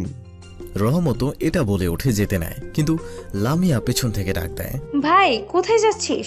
আমি তোকে যেতে বলিনি, বস এখানে। আব্দুল্লাহ যাক। সব কয়টা ব্রিটিশের দল। আব্দুল্লাহ মুখ ভেঙে চলে গেল, আর রহমত সেম জায়গায় দাঁড়িয়ে আছে। সোনালিকা আপু আমার বেস্ট ফ্রেন্ড, সাদিয়ার বড় বোন। আগে জানলে আঙ্কেলকে কয়েকটা কথা শুনাইতাম। আগে প্রায় যেত সাদিয়ার সাথে হোস্টেলে দেখা করতে। কি বলো বৌমনি, তোমার বিয়ের 1 বছর আগের থেকেই তো ওই খুনিটা ছেলে, জানতাই তো না। কি হয়েছে আপু, ডাকলে কেন? ওই মেয়েটার খবর কি রে? কোন মেয়ে? এই যে যার জন্য এত কাহিনী, আমার আব্বুকে মেরে ফেলেছে। কাউকে আর কিছু করতে হবে না, যা করার যথেষ্ট করেছি। আর মেয়েটা কি আর বললো, সারাদিনই বিরক্ত করে। আমি রাজশাহী এসেছি, জানলে কালকে আমার বাড়ি চলে আসবে। তাহলে আসতে বলো ভাইয়া, আমরা অপমান করে দিব। লাগবে না তোমাদের, আমি যথেষ্ট অপমান করেছি, ওর লজ্জা নেই, যার জন্য বারবার আমার কাছে আসে। আমি হয়তো জীবনেও যেতাম না, শেমলেস। থাক, এভাবে বলিস না, আমার মেয়েটার জন্য অনেক মায়া হয়, তোকে হয়তো সত্যি অনেক ভালোবাসে, নইলে এভাবে কখনো আসতো না অপমানিত হতে। আপু তুমি কি বলো তো, ও তোমার বাবার খুনি আর তুমি ওকে মায়া দেখাচ্ছ? ওর ভুলের শাস্তি তো পেয়ে গিয়েছে, আর কি বলবো বল। তাই বলে ওদের মাঝে এভাবে আরো কথা হতে লাগলো। রহমত আরো কিছুক্ষণ কথা বলে চলে গেল, বাকি সবাইও যে যার রুমে গেল, আর প্রীতি 2 শাশুড়ি মায়ের কাছে কিচেনে গেল কালকের কিছু রান্না করতে। কালকে অনেক ফকির মিসকিন দাওয়াত দেওয়া হয়েছে। বাইজিদ অর্থাৎ রহমতের চাচা আর আলেক 2 ভাই মিলে বাজার গেছে কালকে বড় ভাইয়ের মৃত্যুবার্ষিকী পালন করতে হবে বলে। আর বাড়ির 2 জামাই মানে নাইমার হাজবেন্ড ইমন কালকে আসবে, আর লামিয়ার বড় কালকে আসবে। ঢাকায় শ্বশুরের সব ব্যবস্থা তাকেই দেখতে হয়। শ্বশুরের মৃত্যুবার্ষিকী হিসেবে কালকে এসে পরশুদিন সবাইকে নিয়ে আবার ঢাকায় চলে যাবে। আর এইদিকে এখনো সালমান চৌধুরী জেলের ভাত খাচ্ছে। তার কোনো জারি জুরি এবার কাজ করছে না। অনেকবার বের হবার চেষ্টা করেছিল, কিন্তু কথায় বলে না, বাপেরও বাপ আছে। সালমান চৌধুরী ক্ষমতার বেশি হলেও রহমতের ক্ষমতাও কম না। সে আইনের লোক এবং একজন সৎ আর্মি অফিসার, তাই সে যা বলে সেটাই করে দেখায়। তাই তো সালমান চৌধুরী 2 বছর ধরে চেষ্টা করেও এখনো বের হতে পারেনি, নিজের ক্ষমতা দিয়েও না। আর এদিকে তার ফ্যামিলির অবস্থা করুণ। আর্থিক দিক দিয়ে না হলেও মানসিক দিক দিয়ে সবাই খুব ভেঙে পড়েছিল। কিন্তু সময়ের সাথে সাথে কিছুটা পরিবর্তন হয়েছে। বাবার ওই ঘটনার পর থেকে সাদিয়া মা আর বোনকে দেখাশোনার জন্য ঢাকা থেকে রাজশাহী মেডিকেলে ট্রান্সফার হয়ে আসে। বাবাকে এমন অবস্থায় দেখে সোনালিকা এবং সাদিয়া খুব কষ্টে আছে। যতই হোক, বাবা তো, ওরা অনেকবার দেখা করতে গিয়েছিল সালমান চৌধুরীর সাথে, কিন্তু পুতুল বেগম এখনো স্বাভাবিক হতে পারেনি। 2 বছরের একটা বারের জন্যও স্বামীর মুখ দর্শন করেনি সে। সোনালিকা তো একজন কম্পিউটার ইঞ্জিনিয়ার, কিন্তু তার মাঝে এখনো সেটা প্রতিফলিত হয়নি। সে ম্যাচিওর্ড, আর তার স্বভাব সেটা বলে না। তার স্বভাব দেখে মনে হয় এখনো কিশোরীদের মতো আবেগের জোয়ার ভাসছে। সে এখনো রহমতকে চায়। 2 বছরে একটা বারের জন্যও তাকে ভুলে যায়নি। ভালোবেসে কিনা জানে না, তবে রহমতকে পাওয়া ওর জেদে পরিণত হয়েছে। রহমতকে তার লাগবে, সে যে কোনো মূল্যে হোক না কেন। কিন্তু হ্যাঁ, এটা সত্য যে সোনালিকা নিজেকে অনেক পরিবর্তন করেছে। অনেক ভালো হয়েছে আগের চেয়ে। আগের সেই একরোখা জেদে মেয়ে নেই। তার স্বভাব, ড্রেস আপ সবকিছু চেঞ্জ হয়েছে। তাকে দেখে যে কেউ বলবে একজন আদর্শ বাঙালি মেয়ে। তবে বাহ্যিক দিক দিয়ে বড় হলেও থেকে দিক থেকে ছোটটি আছে। আপু কি করছিস? এই তো একটা কাজ করছিলাম। জানিস, সামনের মাসে আমি ট্রান্সফার হচ্ছে। ওর জন্য আমি একেবারে রাজশাহী চলে আসলাম। হ্যাঁ, তুই চলে যাবি? এই জন্যই তো যাচ্ছি রে। তুই আম্মুর পাশে থাকবি। তুই না আসলে আমি যেতাম না। এখন আমি যে শান্তি পাবো। আম্মুকে নিয়ে টেনশন করতে হবে না। আমি জানি তুই আম্মুকে আমার চেয়েও ভালো রাখবি। যাওয়াটা কি খুব দরকার? হ্যাঁ রে, আমার এখানে থাকতে দম বন্ধ হয়ে আসছে। আব্বুকে খুব মিস করি। আম্মু এমনও আর দেখতে পারছি না। আমি এখানে থাকলে দম আটকে মরে যাব। আমি খুব খারাপ, তাই না রে? তাই তো রহমত আমাকে মেনে নিচ্ছে না। আমি যে ওর চাচার খুনি। কোথায় ট্রান্সফার হবি? বান্দরবান। রহমত ভাইয়ের কাছে? না, ব্যাপারটা ঠিক তেমন না। আবার অমনি অন্য জায়গায় হয়তো যেতে পারতাম, কিন্তু তাও আমি যেতাম। রাজশাহীতে আর থাকতে ইচ্ছে করছে না রে বোন। আর যেহেতু যাবই, তাই ভাবছি রহমত যেখানে থাকি আমিও সেখানে না হয় যাই, তাই আর কি। কি আম্মু? আম্মু তো মেনে নেবে না। তুই একটু প্লিজ ম্যানেজ করে নিস। আপু বলছি কি, এসব কিছু ছেড়ে দে। রহমত ভাই যেমন মানুষ, সে তার সিদ্ধান্ত কখনোই পরিবর্তন করবে না। তাই আমার মনে হয় তুই তার জন্য অপেক্ষায় না থেকে অন্য কিছু ভাব। তোর লাইফ তো সেটেল হয়েছে আপু। আম্মুরও বয়স হচ্ছে, আর আব্বুর এই অবস্থা। তুই এবার বিয়ের কথাটা চিন্তা কর। আম্মু একটু শান্তি পাবে। আম্মু সবসময় তোর কথা চিন্তা করে। আমার বোন তো দেখছি অনেক বড় হয়ে গিয়েছে। তো হব না? আর কয়েক মাস পর আমার ডাক্তারের শেষ হবে। এখনো কি আমি ছোট থাকবো? আর দেখ, তোর বিয়ের জন্য আমার বিয়েটাও আটকে যাবে। আরে আরে ওরে পাকনি, এই জন্য তোর এত বড় বিয়ের শখ হয়েছে তোর? আর আমাকে বলছিস আম্মুর কষ্ট হচ্ছে? আরে না না, আম্মুই আমাকে বলেছে তোকে বুঝাতে। আচ্ছা আপু, তুই কাজ কর, আমি রুমে যাচ্ছি। সাদিয়া চলে যাওয়ার সময় পেছন থেকে আবার সোনালিকা ডাক দেয়। শাদি শোন, কালকে আব্বুকে দেখতে যাবো, যাবি? আর যাবো কখন? আব্বুর জন্য ভেবেছি তার পছন্দের রান্না করে নিয়ে যাব। আব্বুর কালকে জন্মদিন, মনে আছে? সোনালিকার মন আবার খারাপ হয়ে যায় বাবার কথা মনে করে। ওর আব্বুর প্রথমে ফাঁসির অর্ডার দিয়েছিল, কিন্তু সাদিয়া আর সোনালিকা যে রহমতের বিচারকের কাছে অনেক কান্নাকারি করে 12 বছরের জেল করে নেয়। 2 বছর কেটে গিয়েছে, আর 10 বছর এখনো জেল খাটতে হবে সালমান চৌধুরীকে। ওর সব ক্ষমতাও চলে গেছে। এমপি থেকে তাকে বহিষ্কার করা হয়েছে। এভাবেই ওদের দিন যাচ্ছে। পুতুল বেগম এখনো স্বাভাবিক হতে পারেনি পুরোপুরিভাবে। স্বামীর প্রতি তার ঘৃণা এখনো আছে। একদিনও সে দেখা করতে যায়নি জেলে। দিন রহমতদের বাড়িতে শিহাবুদ্দিনের মৃত্যুবার্ষিকী হতে লাগলো। মসজিদের সব ইমামরা এসেছে, তারা কোরআন শরীফ পাঠ করতে লাগলো। বিকেলের দিকে মিলাদের ব্যবস্থা করেছে মসজিদে আর বাড়িতে। ফকির মিসকুনে দাওয়াত দিয়েছে অনেক। টুকটাক চেনা আত্মীয় স্বজন এসেছে। রহমতের ছোট চাচা বাইজিদ বিয়ে করেছে কিছুদিন হলো, কিন্তু বউ এখনো ঘরে আনেনি। তবে আজ সেই বউ আর তার বাপের বাড়ির লোক এসেছে। আজকে বাড়ির সবাই কাজে ব্যস্ত। আজ শিহাবুদ্দিনের 10ম মৃত্যুবার্ষিকী। তবে এসবের খরচ বেশিরভাগ লামিয়া করছে ওর বাবার জন্য। কেউ তাকে করতে দিবে না, কিন্তু সে জেদ ধরেছে বাবার জন্য এবার সব ব্যবস্থা করবে। আপু, ভাইয়া কোথায়?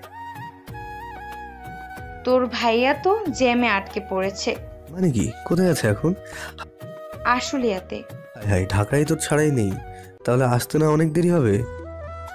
তা তো হবে একটু। তুই আব্দুল্লাহ আর ইমন একটু ম্যানেজ করে এদিকে। সারাদিন অনেক ব্যস্ততার মাঝে ওদের সময় কাটলো। রাতের দিকে রহমত শুয়ে আছে নিজেদের রুমে আর ভাবছে সোনালিকার কথা। মেয়েটা সত্যি তাকে অনেক ভালোবাসে, এমন ভালোবাসা সে হয়তো কখনো পাবে না। কিন্তু রহমত তো তাকে চায় না। সে কোনো খুনির সাথে সারা জীবন কাটাতে পারবে না, তাও তার বড় আব্বুর খুনি।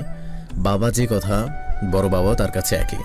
ছোটবেলায় খুব ভালোবাসা পেয়েছে এই মানুষটার কাছে, যা হয়তো তার বাবার কাছেও তেমন পায়নি, কারণ ওর আব্বু তো অনেক আগেই চাকরির সূত্রে দূরে দূরে থাকতো, কাছেও তেমন পেত না।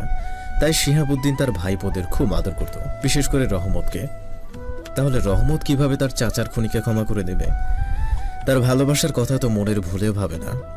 রাত যত বাড়ে মানুষের মনের দুঃখগুলো বাড়ে, এক এক জোরের মনে এক এক দুঃখ। মেঘলা দিনগুলোই যেন আমাদের জীবনের এক একটা আয়না। বৃষ্টির মন কেমনের দিনগুলোতে জানালার ধারে বসে বিভিন্ন ভাবনা চিন্তাগুলো পাড়ি দেয় দিগন্তের ওপারে সোনালিকা। আজ সকাল থেকেই ঝিরিঝিরি বৃষ্টি পড়ছে, আকাশে মেঘ জমে আছে, ঘন কালো মেঘ। এখনো ভারী বৃষ্টিপাতের সম্ভাবনা আছে। সোনালিকা উদাস হয়ে তাকিয়ে আছে বৃষ্টি ভেজা একজোড়া পাখির দিকে। পাখি দুটোর মাঝে ভীষণ ভাব হয়েছে। এক পাখি আরেক পাখিকে অনেক আগলে রাখছে। দূরে ডোবায় ভেসে থাকা কচুরি পানায় বৃষ্টির আলতো ছোঁয়ায় ভরে উঠছে যেন সবুজের সজীবতায়। এখানে এই শহরে বৃষ্টির শব্দ কানে আসে না, কখন আসে কখন যায় মনে থাকে না তার। গোলাপের পাপড়িগুলো ছিঁড়ে ছিঁড়ে ভাসিয়ে দেয় জলের স্মৃতিগুলো কেন আজ বারবার নাড়া দেয় পলে পলে। পাশের ফুল বাগানের ফুল আনন্দে আত্মহারা হয়ে দুলে দুলে বলছিল যেন আর কোনো না কোনো ভুলের মেঘগুলো বৃষ্টি হয়ে ছড়ে এই শহরে, সবুজ পাতার হলুদ বর্ণ দেয় যে নিমিষে সরিয়ে। সোনালিকাও রুমের কাচের জানালাগুলো হাতে খুলে সোনালিকাও রুমের কাচের জানালা খুলে হাতে এক কাপ কফি নিয়ে বৃষ্টিকে উপভোগ করছে। গ্রীষ্মের দিনেও যে এমন বৃষ্টি হচ্ছে ভাবা দুষ্কর। ঝিরিঝিরি বৃষ্টি ফোঁটাগুলো হাত দিয়ে ছুঁয়ে দিচ্ছে আর ভাবছে ওর জীবনের কথা। কয়েক বছরের ব্যবধানে কি থেকে কি হয়ে গেল। যে সোনালিকাকে সবাই ভয় পেত আজ সেই অন্যকে হারানোর ভয়ে কাবু হয়ে থাকে। জীবন সত্যি কোথা থেকে কোথায় নিয়ে যায় কেউ জানে না। আরও 6 মাস পরে সোনালিকা কালকে শিফট করেছে বান্দরবনে। এখানেই একটা ব্যাংকে জব নিয়েছে। এখানে আসা নিয়ে অনেক কাহিনী হয়ে গেছে এই 6 মাস। সোনালিকার মা পুতুল বেগম তো আসতেই দিবে না, সোনালিকার আব্বু আসতে দিবে না। যখন থেকে শুনেছে সোনালিকা বান্দরবান ট্রান্সফার হবে তখন থেকেই সালমান চৌধুরীর নিষেধ জেল থেকে। তার ধারণা রহমত বান্দরবান থাকে মানেই সোনালিকাকে মেরে ফেলবে, তার চাচা হত্যার প্রতিশোধ তুলবে সোনালিকাকে মেরে। কিন্তু মেয়েও হয়েছে একরোখা মেয়ে। সে একবার বলেছে আসবে মানে সে আসবেই, যে কোনো মূল্যেই হোক। আর এখানে আসার আরেকটা উদ্দেশ্য হলো রহমতকে খুঁজে বের করা, তার সাথে বন্ধুত্ব করবে আর তারপর ভালোবাসবে। তাই আজ থেকেই তার মিশন শুরু, আগে রহমতকে খুঁজবে। ভালোবাসা মানে অপেক্ষা করা, ভালোবাসা মানে একা থাকা, একদিন আয়নার মতো কাউকে খুঁজে পাওয়া, যাকে পেলে এমনিতেই একদিন মনের সব প্রশ্নের উত্তর মিলে যায়। প্রথম স্বপ্নের কথা মনে পড়ে, যার উত্তরগুলো আমি রহমতের কাছে পাবো।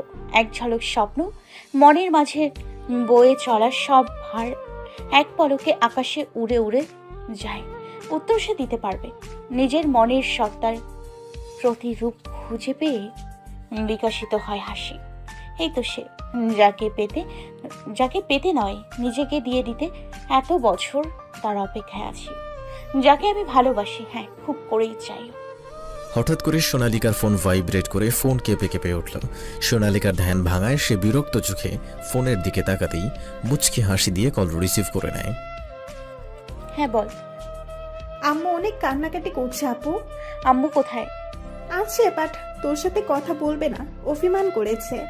আচ্ছা আমি আম্মুর রাগ ভাঙাবো নি। আর শোন, তোদের খুব মিস করছি। আমারও রে আপু, কেন যে গেলি? মন খারাপ করে না বোন, নেক্সট উইকে ঘুরতে যাবো না। আচ্ছা আপু, এখন রাখছি রে, আমার ফ্রেন্ড কল দিচ্ছে তো। সোনালিকা ফোন কেটে দিয়ে বাসার কাজ আগে শেষ করল। কাজের লোক কাল থেকে আসবে। বাড়িটাতে সে একাই থাকে। 3 রুমের একটা সুন্দর ফ্ল্যাট। ছোটখাটো একটা সংসারের মতোই তার এখন হয়েছে। সোনালিকার 2 বান্ধবীর মধ্যে সুমাইয়া বিয়ে করেছে, আর প্রিয়াঙ্কাও ভালো একটা জব করে। সুমাইয়াও করতো, আপাতত সে জবটা ছেড়ে দিয়েছে, কনসেভ করেছে এই জন্য। বেবি হবার পর আবার জব নেবে। ওদের 3 বান্ধবীর প্রায়ই কথা হয় রাতে ভিডিও কলে, তবে সবাই খুব বিজি যার যার কর্মজীবন নিয়ে। রাতের দিকে সোনালিকা বসেছে ল্যাপটপ নিয়ে। কাজ করতে করতে কি একটা ভেবে রহমতের হোয়াটসঅ্যাপের আইডিতে একটা আবেগময় প্রেম কথন লিখে পাঠালো। আমি অপেক্ষা করছি তোমার জন্য। যদি তুমি আমায় ভালোবাসো প্রিয়, তোমায় তাহলে সারা আকাশ ভেঙে ভালোবাসা দিব আমি। তোমায় ভালোবাসবো চোখে চোখ রেখে, ভালোবাসবো তোমার আঙুলের স্পর্শ। সব দুর্নিবার কষ্ট আমি দূর করে দিব তোমার বুকে মাথা রেখে। সব দুনিয়ার কষ্ট দূর করে দিব তোমার বুকে মাথা রেখে। তোমার অস্তিত্বতায় আমি শান্ত হব। তোমার সব অতৃপ্ততা আমি আমার ভালোবাসার আগুনে পুড়িয়ে দিব। তোমার অভিমানের জল আমি মুছে দিব নিজের হাত দিয়ে। তোমায় ভালোবাসবো আমি সত্যিকারের। তোমার প্রতিটি মুহূর্ত কাটবে প্রথম মুহূর্তের পুনরাবির্ভাবে। আমি বুঝে নিব তোমার সব সূক্ষ্মতা। আমি চিনে নিব তোমার চতুর্দর্শ।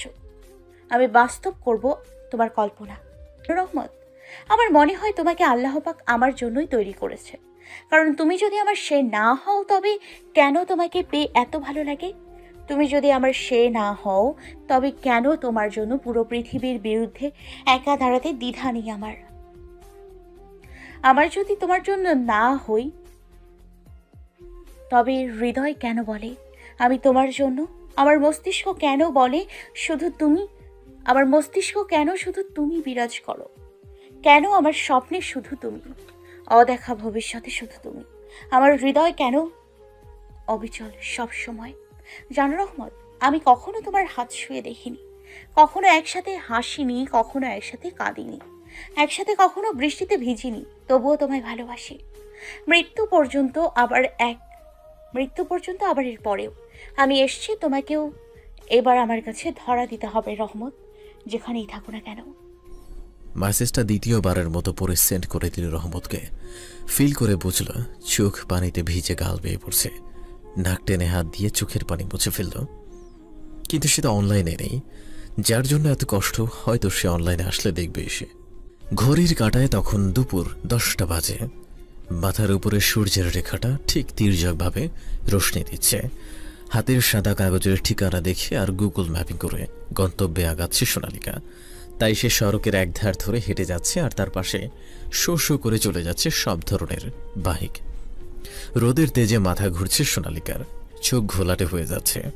রোদ্দুরে ছোঁয়ায় খা খা করছে পথঘাট, গাছের লতাপাতাও। কাকপক্ষী কিচ্ছুটির শব্দও নেই কোথাও। ভোর সকালের ছোটাছুটিতে ক্লান্তি ভর করেছিল বলে অনেকটা ক্লান্ত সে। আজ শুক্রবার, তাই কাজ অফ ছিল। আর যার কাছে পাওয়ার এত পায়চারি, তারও হয়তো আজকে অফ ডে। তাই তো সোনালিকা হন্তদন্ত হয়ে তার কাছে যাচ্ছে। কিছু দূর এগোতেই সোনালিকার চোখ লাল হয়ে গেল গরমে। হাত পার চলছে না, রাস্তা শেষ হতে যেন হচ্ছে না। হাতের ঠিকানা দেখিয়ে দেখিয়ে গেল এক আর্মি কোয়ার্টারে। সামনেই গাছের ছায়ায় দেখতে পেল। সোনালিকা দৌড়ে গিয়ে গাছের নিচে বসে পড়ল, গা এলিয়ে দিল গাছের সাথে। কি নীরব শান্ত প্রশান্তি। হুট করেই ক্লান্তি হারিয়ে গেল তার। গায়ের ওড়না দিয়ে মুখ মুছে নিল। পাশের ব্যাগ থেকে এক বোতল পানি বের করে ধকধক করে গিয়ে গিলা খেল পানি। খোলা আকাশের নিচে উঁচু টিলাটায় রোদের আলো। হাত দিয়ে আড়াল করে সামনের দিকে তাকালো। একদম স্পষ্ট রোদের আভা দেখা যাচ্ছে। তাকিয়ে থাকা দায়, তবু তাই লাবণী নিচের দিকে তাকিয়ে আছে। সামনে সারি সারি বিল্ডিং। হাতের কাগজটার দিকে একবার চোখ বুলিয়ে সামনের বিল্ডিংয়ের দিকে তাকালো। মনে তো হচ্ছে এটাই হবে। তার সেই বিল্ডিংয়ের ভেতরে গিয়ে 3 তলার এক বাসায় কলিং বেল চাপল। একবার দিয়ে কয়েক সেকেন্ড পর আবার দিল, কিন্তু ভেতর থেকে কোনো সাড়া পাওয়া গেল না। তাই আরেকবার কলিং বেলে হাত দিতে ভেতর থেকে এক সুন্দরী মেয়ে দরজা খুলে দিল। মেয়েটিকে দেখে সোনালিকা বেশ চমকে গেল। এই মেয়ে এখানে কি করছে? একে তো কখনোই সহ্যই করতে পারত না সোনালিকা। মেয়েটিও সোনালিকাকে দেখে বেশ অবাক হলো। তুমি এখানে? এটা রহমতের বাসা না? জি, এটা ওনারই বাসা। তাহলে তুমি এখানে কেন? কেন আপু, আপনি জানেন না কিছু? কেন, আমার কি কিছু জানার কথা? ও, আমি ভেবেছি জানেন। অ্যাকচুয়ালি গত 1 মাস আগে আমার সাথে ওনার বিয়ে হয়েছে।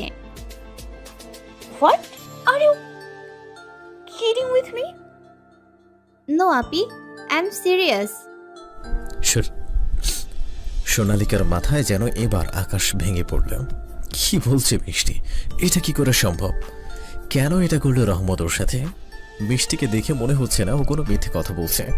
আর বলবেই বা কিভাবে? মিথ্যে বললে তো মিষ্টি রহমতের বাড়িতে থাকতো না। মিষ্টিকে চিনলেন তো? ওই যে সোনালিকা মিষ্টি আর রহমত ওদের ভার্সিটি ল্যাবে একসাথে তালা দিয়ে রেখেছিল, সেই মিষ্টি মনে। সোনালিকা ভাবছে রহমতের এত যে ছিল তার উপর, তাই এভাবে কষ্ট দিল। সোনালিকার এসব ভাবনার মাঝেই রহমত বেরিয়ে এলো ভেতরের রুম থেকে। কে এসেছে মিষ্টি? রহমত সোনালিকাকে দেখে ভ্রু কুঁচকাল, একবার মিষ্টির দিকে তাকিয়ে আবার সামনে আগালো। কি চাই? ছি রহমত, তুমি এতটা নীচ! তুমি আমাকে ঠকিয়ে আবার এই মেয়েটাকে বিয়ে করলে। কি নেই আমার মাঝে যা তুমি এই মেয়ের মাঝে পেলে বলো? তুমি আমাকে ঠকিয়েছো, এখন এই মেয়েটাকেও ঠকাবে। বাহ রহমত বাহ, তুমি পারো বটে। এই ছেলে, এত অহংকার কেন তোমার? আমি কি করিনি তোমার জন্য? নিজের ফ্যামিলিকে ছেড়ে এত দূর কেন এসছি আমি? বলো কেন?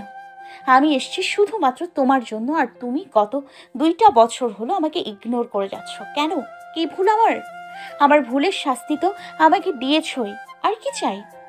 রহমত সোনালিকার ধরা তার কলারের দিকে তাকিয়ে সোনালিকার হাত ধরে অগ্নি চোখে তাকিয়ে হাত নামিয়ে দিল। আপু, আপনি ওনাকে ভুল বুঝছেন। উনি আমাকে ইচ্ছে করে বিয়ে।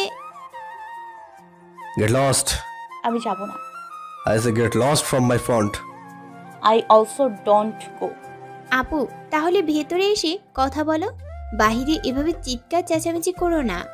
আমি এখানেই বলবো, আমি ভেতরে আসবো না। তুমি আসতে বাধ্য, নয় আসবে নয় এখান থেকে বেরিয়ে যাবে। মিষ্টি জোর করলেও সোনালিকা ভেতরে আসে না। রহমতকে অনেক অপমান করে সেখান থেকে চলে যায়। আজকে রহমত ভেবেছিল আজকে ভালোবাসা ভাবে কথা বলবে, কিন্তু ওর শার্টের কলার ধরায় হঠাৎ করে ওর মেজাজটা খারাপ হয়ে যায়, যার জন্য সোনালিকার সাথে মিসবিহেভ করতে বাধ্য হয়। আপনি এটা কি করলেন? আপনি আসলেই আপুকে অনেক কষ্ট দিয়ে ফেলেছেন। এভাবে না বললেও হতো। আমার শার্টের কলার ধরে আমার মেজাজ খারাপ হয়ে যায়। তাই বলে এভাবে? আপনার আপুর সাথে দেখা করে সরি বলা উচিত। সময় হলেই বলবো। রহমত ভেতরে চলে গেল আর মিষ্টি একটা দীর্ঘশ্বাস ছাড়ল। রহমত যে তাকেও মেনে নিয়েছে পুরোপুরি, সেটাও মিষ্টি শিওর হতে পারছে না। সত্যি কি মেনে নিয়েছে? সবটা নাকি দয়া করে বিয়ে করেছে? মিষ্টি ড্রয়িং রুমের জানালার কাছে গিয়ে বসলো আর ডুব দিল ভাবনার জগতে। মিষ্টিদের বাড়ি বান্দরবনে এক পাহাড়ি এলাকায়। তারা বাঙালি হলেও চাকমা এলাকায় তাদের বসবাস। মিষ্টির ছোট থেকে বড় হয়ে ওঠা সবই এখানেই। মিষ্টির বাবা পেশায় একজন দারোয়ান, মানে আর্মি অফিসার দারোয়ান। খুব কষ্ট করেই মেয়েকে রাজশাহী শহরে পড়িয়েছে। এমনিতেও মেয়ে অনেক ভালো স্টুডেন্ট ছিল, কিন্তু হঠাৎ তার মায়ের অনেক শরীর খারাপ করে, আর এই জন্য মেয়েকে বিয়ে দিতে চায়। বয়স তো আর কম হলো না।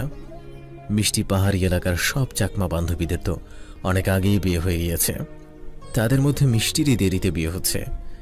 মিষ্টির বাবার আবার অনেক ইচ্ছা মেয়েকে ভালো পজিশনে দেখবে, তাই সে মেয়েকে পড়াতে যা যা করতে হয় সব কিছু করেছে। কিন্তু মায়ের এমন অদ্ভুত চাওয়া পূরণ করতেই মিষ্টির বাবা মেয়েকে বান্দরবন রেখে পাঠায়।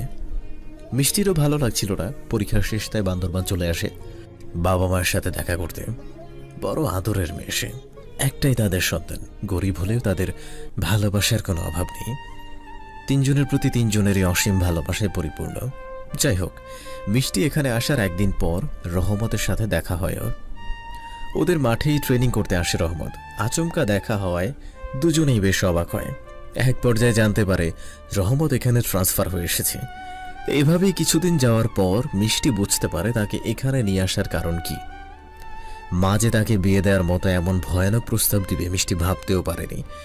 যেদিন ওর বিয়ে সেদিন ওর বাবার রহমতদের সবাইকে ইনভাইট করে, আর রহমতও জানতে পারে তাদের দারোয়ানের মেয়েই মিষ্টি। এখানে এসে খুব খুশি রহমত, মিষ্টির বিয়ে হচ্ছে। কিন্তু সবকিছুই কি নিজেদের মর্জিতে হয়? গাড়িতে আসার সময় মিষ্টির বর গাড়ি অ্যাক্সিডেন্টে মারা যায়, আর চারদিকে সবার হুর পড়ে মেয়েকে নিয়ে। এই মেয়ের এখন কি হবে? এসব দেখে মিষ্টির মা আরও অসুস্থ হয়ে যায়, বারবার সেন্সলেস হয়ে পড়ে। আর এদিকে সবাই তো পড়েছে মিষ্টিকে নিয়ে। ওদের এলাকায় একটা নিয়ম আছে সনাতনের মতো, ওদের যেমন লগ্নভ্রষ্টা মেয়ের বিয়ে হয় না, তেমনই মিষ্টিদেরও নিয়ম। বিয়ের দিন যদি কোনো কারণে বিয়ে না হয় তাহলে ওই দিনই বিয়ে দিতে হবে, আর তা না হলে কেউ বিয়ে করবে না। আর করলে ওদের সমাজ আলাদা, তারা বিয়ে দিবে না। আর ঠিক এই জন্যই মেয়েদের টেনশনে মেয়ের টেনশনে মিষ্টির বাবা মায়ের অবস্থা খারাপ। আজকের মধ্যে কোথায় পাবে ছেলে?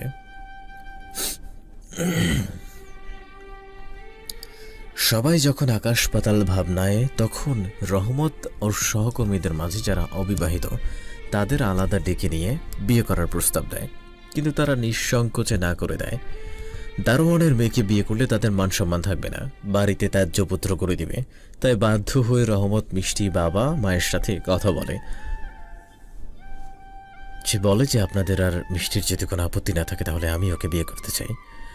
আর এভাবেই ওদের বিয়েটা হয়ে যায়। রহমতের পরিবারের সবাই জানে এখনো কেউ পুরোপুরি মেনে নেয়নি মিষ্টিকে বউ হিসেবে। ওর মা তো মেনে নেয়নি। যতই হোক তারা হাই সোসাইটিতে বিলং করে, আর ছেলের শ্বশুরকে কিভাবে পরিচয় করিয়ে দিবে? আর রহমতের বাবার একটাই দুঃখ ছিল তার দুই ছেলে নিজেদের পছন্দ মতো বিয়ে করলো। বাবা মায়ের উপর কেউ ভরসা করলো না। অন্তত রহমতকে নিয়ে এমন কিছু ভাবেনি, তাও এমন হলো। তবে যখন সবকিছু শুনেছে কোন পরিস্থিতিতে বিয়ে করেছে, তখন একটু স্বাভাবিক হয়েছে আলেক সাহেব। তার ছেলে অসহায় মানুষের পাশে দাঁড়িয়েছে। রহমত বিয়ের এই 1 মাসে একবারও রাজশাহী আসেনি, তবে খুব শীঘ্রই মিষ্টিকে নিয়ে আসবে। আর এদিকে সোনালিকার আজ মাথা ঠিক নেই, বাসার অবস্থা বেহাল, সবকিছু ভাঙচুর করছে নিজেকে। সে আজ কোনোভাবেই ঠিক রাখতে পারছে না। ওর এতদিনের অপেক্ষা, এতদিনের চাওয়া আজ সব শেষ করে দিল রহমত। সোনালিকা ফ্লোরে বসে নিজের চুল ধরে টেনে চিৎকার দিয়ে উঠল আর কাঁদতে লাগলো জোরে জোরে। এই সমাজের মানুষ বড়ই নিষ্ঠুর, কেউ কাউকে স্বার্থ ছাড়া যায় না। দীর্ঘ 8 বছর পর। মাম্মাম তুমি ঘুমাচ্ছ? বের করতে যাবে না? সোনালিকার কোলে ওর 3 মেয়ে অভ্রলিকা মাথা রেখে ঘুমাচ্ছিল। মেয়ে যেন বাবা মায়ের অন্তঃপ্রাণ। বাবাই এক্ষুনি এসে যাবে সোনা, তুমি ঘুমিও না প্লিজ। আচ্ছা এখন চলো, আর দরজাটা ভালো করে লক করো। এই সে অভ্রনীল যে রহমতের বেস্ট ফ্রেন্ড ছিল, এখনো আছে হয়তো, কিন্তু কথা তেমন হয় না, কাজের ব্যস্ততায় দুজনের। সোনালিকা, অভ্রনীল আর ওদের প্রিন্সেস একসাথে বেরিয়ে গেল হোটেল থেকে। ওরা মূলত কুয়াকাটা সি বিচে ঘুরতে এসেছে। এবার অভ্রনীলের অনেক ছুটি দেয়। শেষ বিকেলের সূর্য অন্তিম হবে আর কিছুক্ষণ পরেই। সোনালিকা অভ্রনীলের হাত ধরে হাঁটছে, আর অভ্রনীলা ওর বাবার ঘাড়ে মাথা রেখে দেখে যাচ্ছে সমুদ্র। ওদের মেয়ের নাম অভ্রলিকা আহমেদ পারসা। বাবা মায়ের নামের সাথে মিল রেখেই ভালো নাম অভ্রলিকা রেখেছে। আর পারসা রেখেছে ওর ছোট মামনি অর্থাৎ সাদিয়া। সাদিয়ারও বিয়ে হয়েছে, ওর একটা ছেলে বেবি আছে। কুয়াকাটা থেকে ঘুরে সোনালিকারা সাদিয়ার বাড়ি যাবে কুমিল্লাতে। সাদিয়া এখন কুমিল্লার মেডিকেলে আছে, আর ওর হাজব্যান্ডও ওর মতোই ডক্টর। ওরা একসাথে পড়ালেখা করতো আগে। যাই হোক, সোনালিকা অভ্রনীলের হাত ধরে সমুদ্রের পার হাঁটছে। অভ্রনীলের দিকে কিছুক্ষণ মুগ্ধ দৃষ্টিতে তাকিয়ে থেকে বলল, আচ্ছা অভ্রনীল, আমাদের জীবনটা অন্যভাবে শুরু হলেও পারতো, তাই না? না, পারতো না। মানে? সোনালিকার এক হাতকে কাছে টেনে নিয়ে হাঁটতে হাঁটতে, আমি তোমার ভালোবাসার প্রতি মুগ্ধ হয়ে তোমাকে সেদিন আমার জীবনে নিয়েছিলাম। তুমি যে একটা ডায়মন্ড, সেটা রহমত না বুঝলেও আমি বুঝতে পেরেছিলাম সোনালিকা। আমি তোমার পাগলামিগুলোকে দেখছিলাম। কাউকে ভালোবেসে কেউ এতটা পাগল হয় সেটা ভেবেই আমি তোমাকে আমার জীবনে নিয়েছিলাম। তোমার চোখে আমি ওর প্রতি যতটা ভালোবাসা দেখেছিলাম, আমার বিশ্বাস ছিল তুমি আমাকেও এমন ভালোবাসবে। জানো তো, মেয়েরা ভালোবাসার কাঙাল। একটু ভালোবাসা দিয়ে সে তার দুনিয়া উজাড় করে বিপরীত মানুষটাকে ভালোবাসে। তুমিও ঠিক তাই। তুমি ভালোবাসা না পেয়েও ওকে অনেক ভালোবেসেছিলে। তখন তোমার কষ্ট বলা খারাপ লাগতো। মনে আছে একদিন একটা রেস্টুরেন্টে তুমি ওর পা পর্যন্ত ধরেছিলে, পাশে আমি ছিলাম। বিশ্বাস করো সোনালিকা, সেদিন আমার নিজের মধ্যে ছিলাম না একটা মেয়ে কতটা ডিপ্রেট হলে তার ভালোবাসার মানুষটির পা ধরতে পারে সবার সামনে। সেদিন সিদ্ধান্ত নিয়েছিলাম আমি তোমার বাসায় বিয়ের প্রপোজাল দেব। তোমার নিশ্চয় মনে আছে, রেস্টুরেন্টের ওই ঘটনার পরেই আমি প্রপোজাল দিই তোমার বাসায়, আর আমার শাশুড়ি মাইতে রাজিও হয়ে যায়। তাও তুমি রাজি হওনি। রহমতকে এতটা ভালোবেসেছিলে তুমি। জানো, এখন সেসব মনে হলে নিজেকে নিজের কাছে খুব ছোট লাগে। আর এই জন্যই হয়তো রহমত ও এত শাস্তি পাচ্ছে। মানে? এমন সময় সোনালিকা তার স্বামীর দৃষ্টি অনুসরণ করে ওদের সামনে দাঁড়িয়ে থাকা একজন সুপুরুষকে দেখতে পায়। আনুমানিক 5-6 বছরের একটা ছেলেকে কোলে নিয়ে যাচ্ছে। মানুষটি আর আগের মতো নেই। আর সেই রাগী চাহনি এখন খুব শান্ত। আগের থেকে অনেকটা বদলে গেছে, দেখেই বোঝা যাচ্ছে সে তার লাইফে হ্যাপি না। এর কথাই তো এতক্ষণ হচ্ছিল। অভ্রনীল ভূত দেখার মতো চমকে গেছে। সেও ভাবতে পারেনি এই মানুষটিকে এখন দেখতে পাবে। সেই ব্যক্তিটিও হয়তো সোনালিকাকে তার বন্ধুর পাশে আশা করেনি, এমনকি তাকেও না। বন্ধু তুই? কেমন আছিস? আলহামদুলিল্লাহ। তুই? আর ভালো। রহমতের ছেলেকে কোলে নিয়ে কেন এখনো আগের মতোই আছে ভাবি? ও তোর কি হয়? ও মিট মাই বিউটিফুল ওয়াইফ। মানে তুই তো কখনো বলিসনি, কতবার জিজ্ঞেস করেছি। সারপ্রাইজ দিতে চেয়েছিলাম। মানে আই কিডিং উইথ মি? এত বছর হয়ে গেল সারপ্রাইজ পেলাম না, এখন আসছিস? কেমন আছো? জি আলহামদুলিল্লাহ। আপনি? ভালো। রহমত এক দৃষ্টিতে সোনালিকার দিকে তাকিয়ে আছে। মেয়েটা আগের থেকে বেশ গোছালো হয়েছে। সোনালিকা তো আগের থেকেই সুন্দর। আজকে সে শাড়ি পরেছে, পুরো বিবাহিত নারীর মতো লাগছে। হাতে চুড়ি, নাকে নোজ পিন, মানিয়েছেও বেশ। রহমতের একভাবে তাকিয়ে থাকতে দেখে সোনালিকা অস্বস্তি লাগছে, তাই সে একটু নড়ে চড়ে উঠল। অভ্রনীল বুঝতে পেরে রহমতকে বলল, ভাবি কই? আসেনি এখনো? হলরুমে আছে।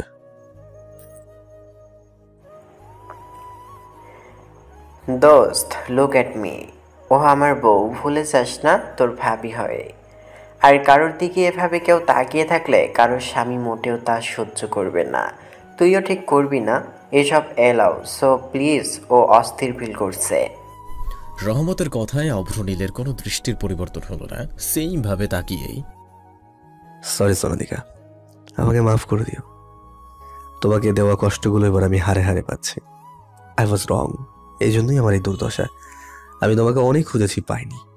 আজকে কোইন্সিডেন্ট ভাবে তোমার সাথে দেখা হবে সেটাও ভাবিনি। আর তুমি যে অভ্রনীলের সোলমেট সেটাও ভাবতে আমি বেশ অবাক। যাই হোক, এটা তোর মেয়ে অভ্র? অভ্রলিকা আহমেদ পারশা। রহমত সোনালিকার থেকে অভ্রনিকাকে কোলে নিল। আরও কিছুক্ষণ গল্প করে রহমত ওর মেয়েকে নিয়ে চলে গেল।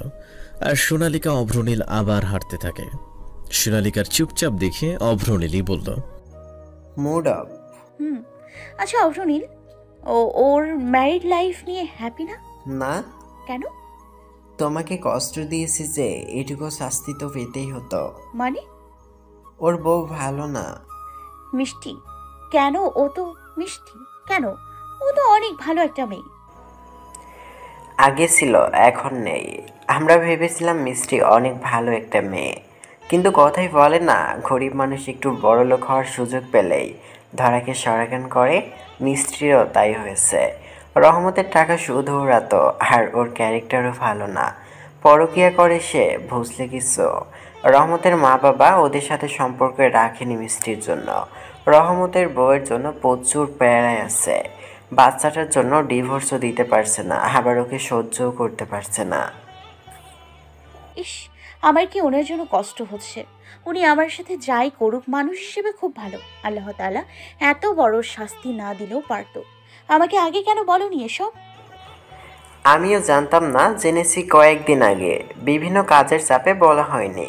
বাই দ্য ওয়ে, তুমি যদি কোনোদিন এমন করো আমার সাথে, সেদিনই কিন্তু তোমাকে খুন করে ফেলবো, আর নয়তো আমি নিজেই মরে যাব।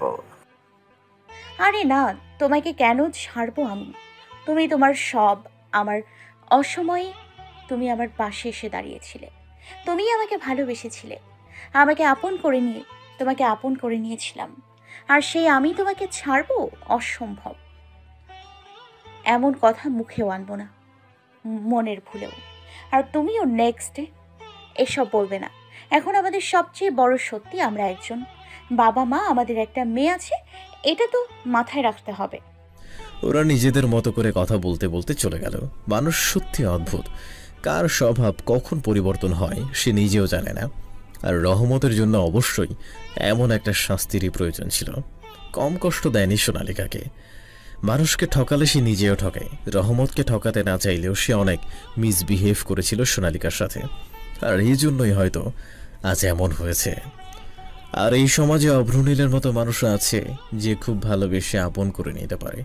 সোনালিকা অভ্রনীলকে পেয়ে খুব হ্যাপি।